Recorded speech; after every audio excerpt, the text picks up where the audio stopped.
Mga master, okay lang bang? Huwag niyong skip ang mga ad sa aking mga video kung okay lang mga master. Salamat sa solid na suporta po. Yon, what's up mga masters? Nandito na naman tayo sa panibagong araw, panibagong kabanata na naman ang pagsasama-samahan natin ngayon guys.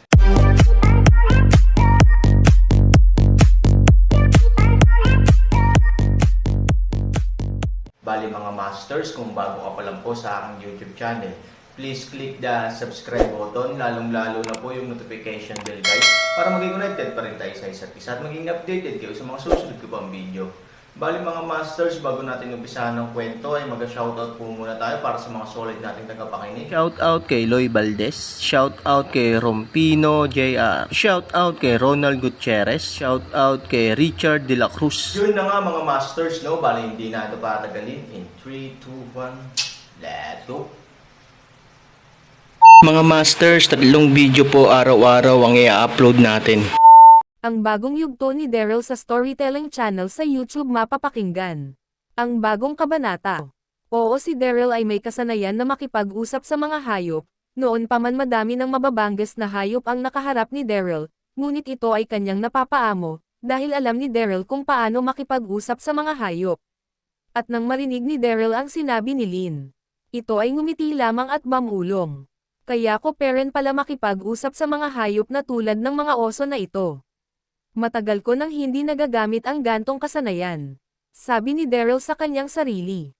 Maya-maya, lumapit na si Daryl sa natutulog na oso. At ito ay may kinuha sa kanyang bulsa. Nilabas ni Daryl ang punyal na ibinigay sa kanya ni Lynn, nung siya ay maghahanap pa lang ng halamang gamot. Kanina ito ay kanyang iniwan kay Lynn. Para magamit ito ni Lynn sa kung anong nilalang ang tumungo sa maliit na kuweba. Ngunit nang si Lynn ay nagdidiliryo kanina. Kinuha ito ni Daryl upang gamitin sana niya para hiwaan si Lynn at ang dugo ay dumaloy palabas ng kanyang katawan kasabay ng lason na kanyang nainom. Ngunit hindi ito nagawa ni Daryl dahil niyakap agad siya ni Lynn ng sobrang higpit. Nang makita ng babaeng oso ang punyal sa kamay ni Daryl, ito ay sumigaw. Roar! At si Daryl ay nagsalita sa kanyang isip at kumonekta sa isip ng babaeng oso. Kaibigan, hindi ko sasaktan ang iyong asawa. Nais ko lang gamitin ito upang magising ang iyong asawa. Baka may namuong dugo sa kanyang ulo kaya ito ay nakumatos. Sabi ni Daryl. Nang marinig ito ng malaking oso, ito ay nag-roar ulit. Nang makita ni Lynn ang sitwasyon ngayon, ito ay nagtataka at sinabi. Nag-uusap ba ang dalawang ito sa kanilang mga isip? Paanong nagagawa ni Vin ang ganun mga bagay? Ang oso na ito ay para bang may sinasabi kay Vin, ngunit si Vin ay hindi umiimik. Masyado curious si Lynn sa mga oras na ito. At maya-maya, si Daryl ay tumalon sa ulo ng malaking oso. Tuldok. At maya-maya, hinawakan ni Daryl ang batok ng malaking oso. At inaalam nito kung saan niya dapat tusukin sa ulo ang oso. Nang makita niya saan namuo ang dugo sa ulo ng oso, ito ay mabilis niya tinusok. Sa pagtusok ni Daryl, lumabas ang dugo sa ulo ng oso. At si Daryl ay ngumiti sa babaeng oso at sinabi, Kaibigan oso, okay na ang iyong asawa. Nasa mabuti na itong kalagayan. Maya-maya gigising na ito. Sabi ni Daryl sa malakas na boses. Nang marinig ito nila Lynn at ng oso. Ang osong babae ay nag-roar ulit. At lumapit sa kanyang asawa. Habang si Daryl ay nasa ulo nito. At si Lynn ay medyo natuwa kay Daryl. Ang galing naman ni Vin. Kaya niya talaga makipag-usap sa mga hayop. Kakaiba at natatanging pamamaraan ang mayroon si Vin na. Nakangiti si Lynn sa mga oras na ito. Maya-maya, si Daryl ay tumalon pababa sa ulo ng oso at ito ay lumapit kay Lynn. Miss Lynn, okay ka lang ba? Tanong ni Daryl. Nang marinig ni Lynn ang sinabi ni Daryl, si Lynn ay ngumiti at sinabi. Paano mo nagagawa ang bagay na iyon? Sabi ni Lynn. Nang marinig ni Daryl ang sinabi ni Lynn, si Daryl ay sumagot. Alin, Miss Lynn? Sabi ni Daryl, ang pakikipag-usap sa oso na iyan. Nagamit ang isip lamang. Isang pambihirang kasanayan ang iyong tinataglay, Vin, sabi ni Lynn. Sa mga oras na ito, hindi napigilan ni Lynn na humanga kay Daryl.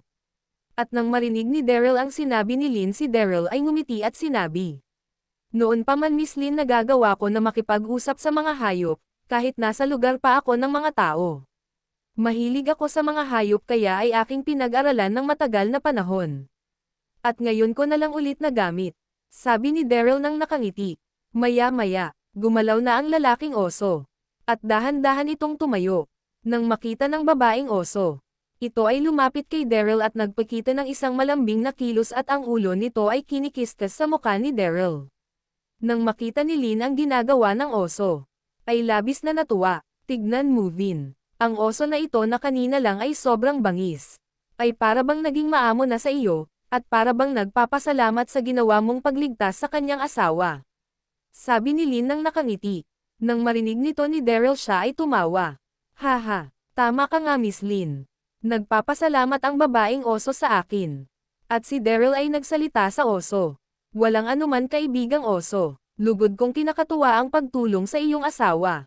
Sabi ni Daryl. At maya-maya ang lalaking oso ay medyo gumalaw ng masama.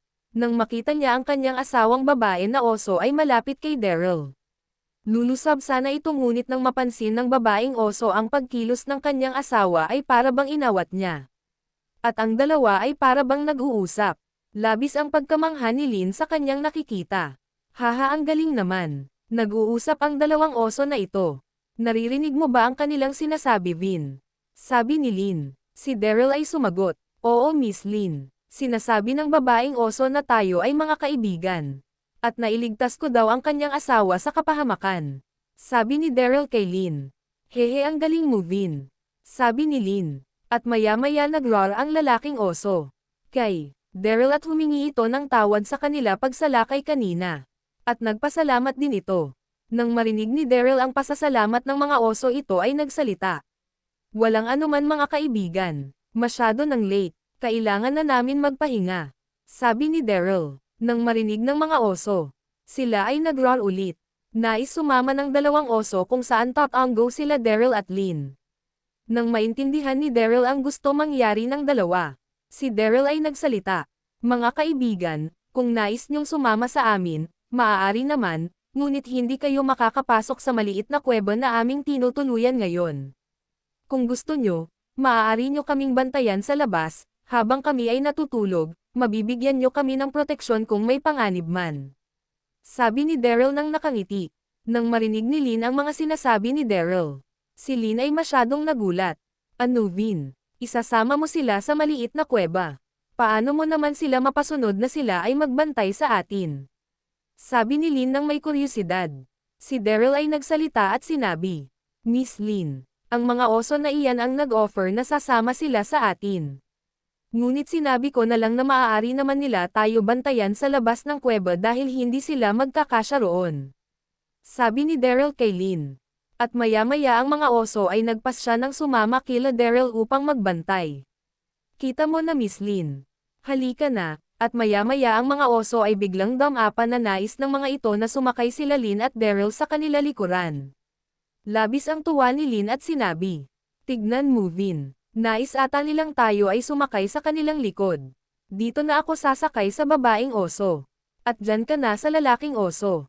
Mabilis na tumalon si Lynn sa pagka-excited na parang bang bata. Nang makita ni Daryl ang pagiging masaya ni Lynn, siya ay natuwa. At tumalon na din si Daryl sa likod ng lalaking oso. Halika na kayo mga kaibigan oso.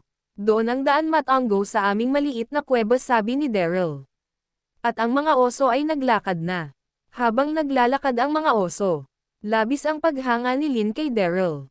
May kahusayan pala si Vin sa gantong pamamaraan. Ano ba itong nararamdaman ko? Para bang natutuwa na ako kay Vin. Dapat ngayon ako ay naiinis sa kanya nang nakikita ko siya. Dahil sa nangyari kanina sa amin. Ngunit iba ang nararamdaman ko ngayon. Nagustuhan ko na ba si Vin? Bulong ni Lynn sa kanyang sarili. At nang makarating na ang apat sa maliit na kuweba, agad pinatigil ni Daryl ang mga oso at sinabi, Maaari nyo na kaming ibaba. Ang maliit na kuweba na iyan ang aming pinagtuluyan. Kaya maiwan na kayo dito sa labas. Lubos akong nagpapasalamat sa inyong dalawa, na kami ay inyong pinasakay sa inyong likuran. Isang karangalan ang makasakay sa lahi niyong oso. Sabi ni Daryl. At ang mga oso ay nagsidapa upang makababa sila Daryl at Lynn. At si Daryl ay nagsalita ulit. Kung nais nyo kaming bantayan, lubos akong nagpapasalamat sa inyo mga kaibigan oso. At Miss Lynn halika na sa loob. Magpahinga na tayo. Sabi ni Daryl at nang marinig nito ni Lynn, agad-agad itong naglakad papasok sa kuweba. At sa pagpasok nila sa kuweba si Daryl ay nag-alis ng damit. Nang makita ito ni Lynn ito ay labis na nagulat. Hoy Vin, ano ang ginagawa mo? Huwag mo sabihin may gagawin ka naman sa akin. Mapapatay na kita sabi ni Lynn. Maya-maya si Daryl ay nagsalita. Nako Miss Lynn, ang nangyari kanina ay hindi ko ninais mangyari. Ikaw ang yamakap sa akin. At dahil basa ang aking damit kaya nais ko itong isampi sa batong iyon, para bukas ito ay tuyo na. Sabi ni Daryl. Nang marinig ni Lynn ang mga sinabi ni Daryl siya ay labis na namula. Sa mga sinabi ni Vin na para ako talaga ang may gusto sa nangyari sa amin kanina. Bulong ni Lynn. Ngunit si Lynn ay hindi nakaramdam ng galit kay Daryl. At ito ay humiga na lamang at sinabi. Ewan ko, sa iyo Vin. Dapat magpasalamat ka pa nga sa akin, dahil naibigay ko sa iyo ang aking pagkababae. Kung totoosin matagal mo na itong gusto makwa, at nararamdaman ko iyon. Kaya wag mo na itanggi pa. Sabi ni Lynn sa pabirong tono. At nang marinig ni Daryl ang sinabi ni Lynn si Daryl ay tumawa. Hahaha, ikaw ang may gusto hindi ako. Ang kapal mo ikaw ang may gusto, sabi ni Lynn. At nagtawanan ang dalawa na tila ba walang nangyari sa kanilang dalawa. At si Lynn sa mga oras na ito ay nasa mabuting pag-uugali. Ang bagong yugto ni Daryl sa Storytelling Channel sa YouTube mapapakinggan. Ang bagong kabanata. Ang dalawa ay patuloy na nagtatawanan. Maya-maya naisip ni Lynn kung bakit ba niya iyon naramdaman, ang init ng kanyang pangangatawan. Tatanungin ko pa ba kay Vin kung bakit ako nakaramdam ng ganun mga bagay kanina, bigla-bigla na lang ako nakaramdam ng init na para bang ako ay sinusunog at ang aking puso ay para bang nasusunog din. Ngunit nang yamakap ako kay Vin ay may nangyari sa aming dalawa, ang aking pakiramdam ay medyo umigi at ako ay nakatulog. Bulong ni Lynn sa kanyang sarili. Ngunit si Lynn ay nagdadalawang isip sa mga oras na ito. At maya-maya mamulong si Lynn sa kanyang sarili. Tama, wag ko na lang itanong sa kanya ang nangyari. Okay naman kami ngayon, at kung malalaman ko pa ang totoo, baka mawala na naman ako sa mood. May kailangan pa kaming gawin sa lugar na ito bukas. At kailangan namin magtulungan dalawa upang maisigawa namin ng ayos iyon at makabalik na kami sa palasyo. Medyo namimiss ko na din si Ama. Sabi ni Lynn, sa kanyang sarili. Yun na nga mga masters, no? Bali panibagong kabanata na naman yung natapos natin ngayong gabi. Muli, maraming salamat po talaga sa walang sawang suporta po sa aking YouTube channel na talagang inaabangan nyo po ang bawat upload ko po. Bali mga masters, magkita-kita ulit po tayo bukas ng gabi at ngayon po ay magpapaalam po muna tayo. Bali mga masters, bye-bye!